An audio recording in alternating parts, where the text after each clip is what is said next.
Yannick Rossato. Je suis d'abord un passionné automobile et notamment des vieilles Volkswagen.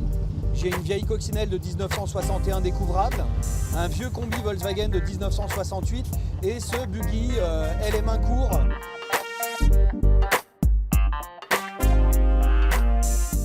Mon papa m'avait offert à l'époque un circuit d'Arda et j'avais un petit buggy à rétrofriction et c'est celui qui allait le plus vite. Donc du coup, voilà, c'était mon préféré quand j'étais petit et dès que j'ai eu l'occasion d'acquérir un buggy, j'ai sauté sur l'occasion et je me suis fait plaisir avec cet engin.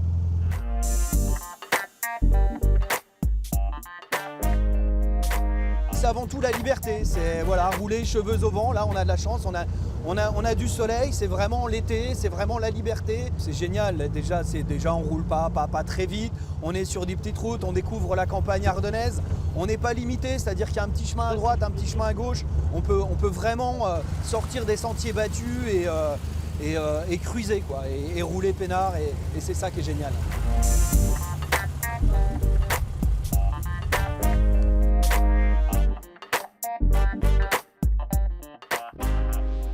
Un buggy, ça vient déjà de Californie.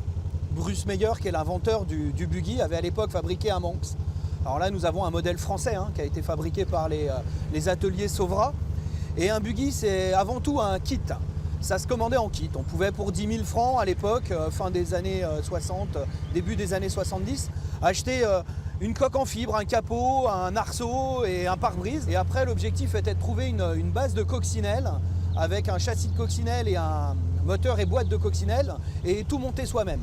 C'est déjà ça la philosophie du buggy. C'est quelque chose d'assez mécaniquement facile et accessible.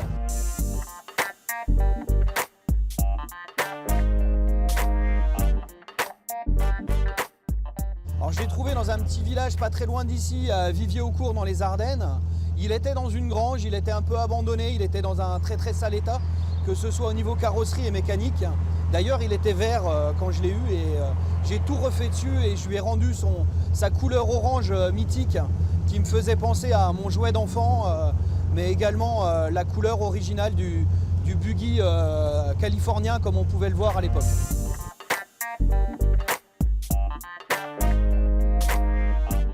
Alors celui-là, j'ai tout refait. J'ai refait de la carrosserie à la mécanique.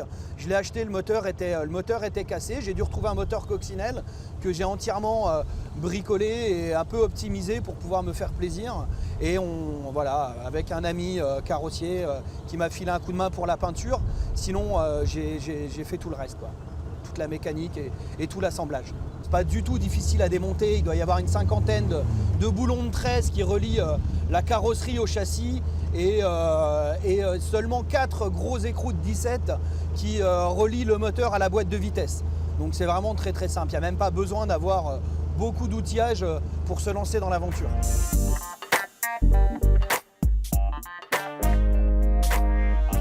C'est d'abord 2 films. Le premier, Le Grand Frisson, avec Elvis Presley en 68, où on voit Elvis, mais dès le générique du film, arrivant en buggy, il prend les petites routes, il prend les petits chemins, il descend même des escaliers pour se retrouver sur la plage. Et là, il fait des grands drifts, comme disent les jeunes aujourd'hui, c'est-à-dire il met le buggy en travers, il part à gauche, à droite, il frôle la mer, il arrive dans l'eau, tout ça pour impressionner une dame qui est peintre et qui est sur son balcon, quoi.